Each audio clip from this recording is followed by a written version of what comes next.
Hi, my name's Phil. I like talking about politics, and in this video I'd like to discuss the way the Conservatives seem to be keeping Boris Johnson away from their campaigning for the local elections, almost like they don't think he's an electoral asset anymore.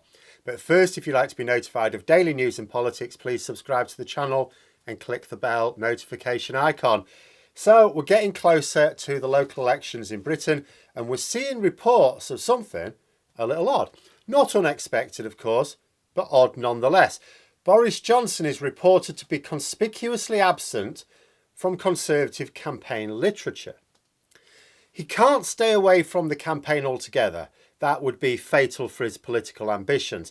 But the fact that he is not centre stage on their campaign right now is odd when you consider that the only reason he ever became Prime Minister was for his election-winning skills. If he's no longer an electoral asset, it doesn't matter that there isn't anyone really obvious to take over. Even Larry the Cat would be better. Because even for a leader who brings more to the table than electoral magic, as Tory MPs like to think of it, party politics works on a sort of symbiosis. Yes, a good local candidate and a good local team of activists can swim against the tide. You know, they may have their finger on the pulse of the issues that are actually important to key voters, not what they think are important to key voters as they discuss in their echo chambers.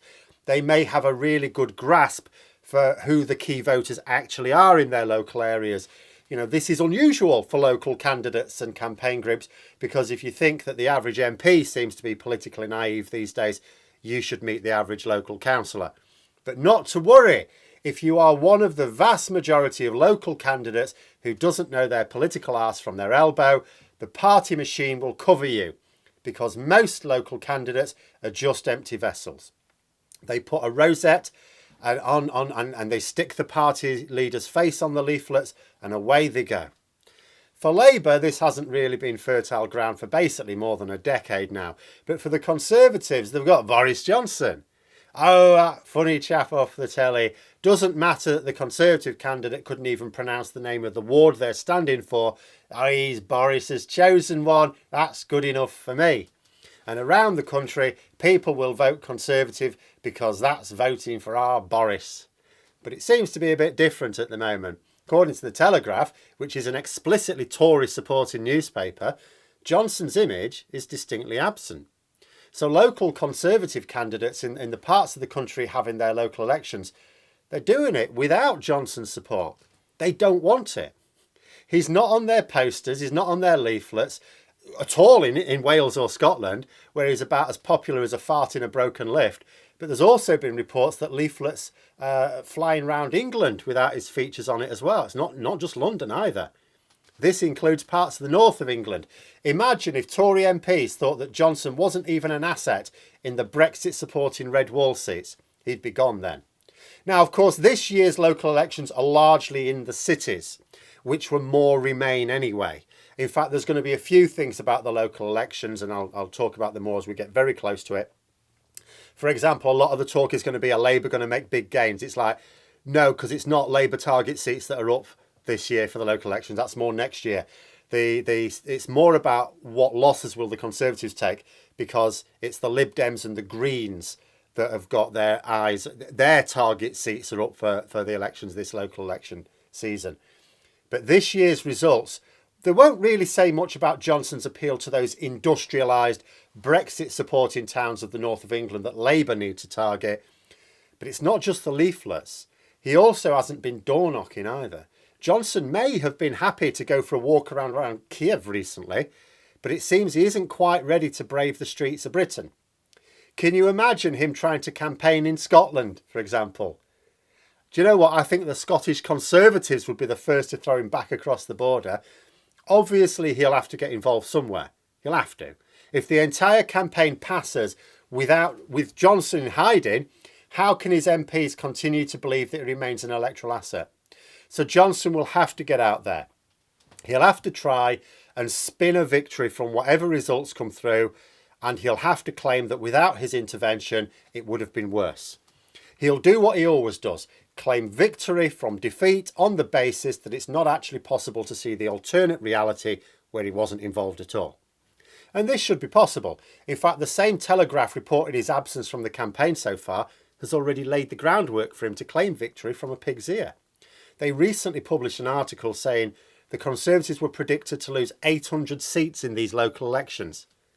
Absolute rubbish for a couple of reasons. First, it is true that the party in government tends to do poorly in local elections. Unfortunately, people don't take local elections seriously, so a lot of voters feel comfortable using them to kick the government up the arse as a warning, but then come general election time, even if they're still not entirely happy, they'll still vote for them if they think it's the best option. But the seats up for election next month were also contested in 2018. Mostly anyway. The Conservatives were in the party in government then, and they had been for 8 years. By the time you get this far in, there aren't that many more seats to lose realistically.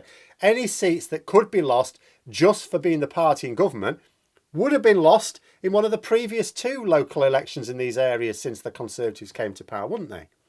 Secondly, the Conservatives have only got about 1,800 seats that are being contested next month. The idea that they could lose 45% of them is laughable under any circumstances. There are some areas that, do you know what, they're just always going to vote Conservative.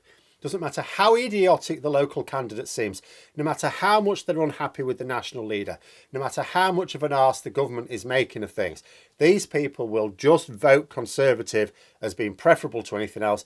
They may not even think about it. It's an ingrained habit of a lifetime for many. No, the reason the Telegraph are reporting this is so that when the Tories lose about, say, 300 or 400 seats, and even that would be a bad defeat for them, the Tory media can claim victory because, well, that's only half the losses predicted. They won't mention, of course, that they are the ones who made this arbitrary prediction.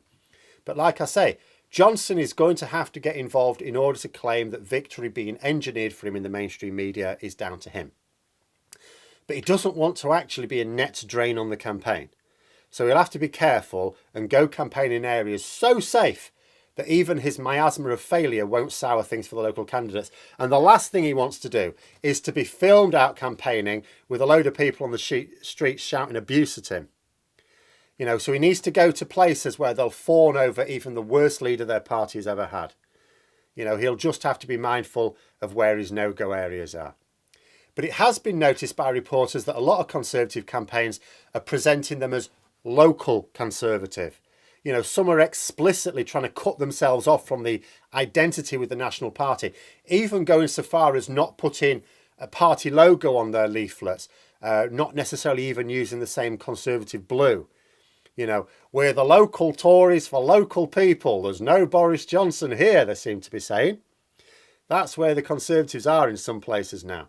The National Party machine, it's not just that it's failing to be an electoral boost for them, because that's the only reason it exists, but the association is considered actively toxic. That being said, I have seen some campaign leaflets that feature Boris Johnson. Unfortunately for the blonde buffoon, they are Labour leaflets, pointing out his responsibility for the higher taxes he promised wouldn't happen, failures on law and order, cost of living. You know, Labour seem happy to stick Boris Johnson on their campaign leaflets, just as the Conservatives, when they put a party leader on the leaflets at all, it's either Keir Starmer, Ed Davey or Anna Sarwar, from what I've seen. Now, it could be argued that these other political leaders don't exactly light a campaign on fire, but the thing is, the other political leaders have got substance behind them, and their own parties are not hiding them away. The difference is that Johnson only has his persona. It's only valuable during an election campaign as well. If it's considered too toxic to actually deploy in an election campaign, of what value is to his party? Because he's not doing anything in government. At the moment, the government, I talked about this yesterday, is fully focused. Everything this government does right now is focused on saving Boris Johnson's skin. You know, but those are my thoughts anyway. Let me know yours in the comments below. Until next time, I'll see you later.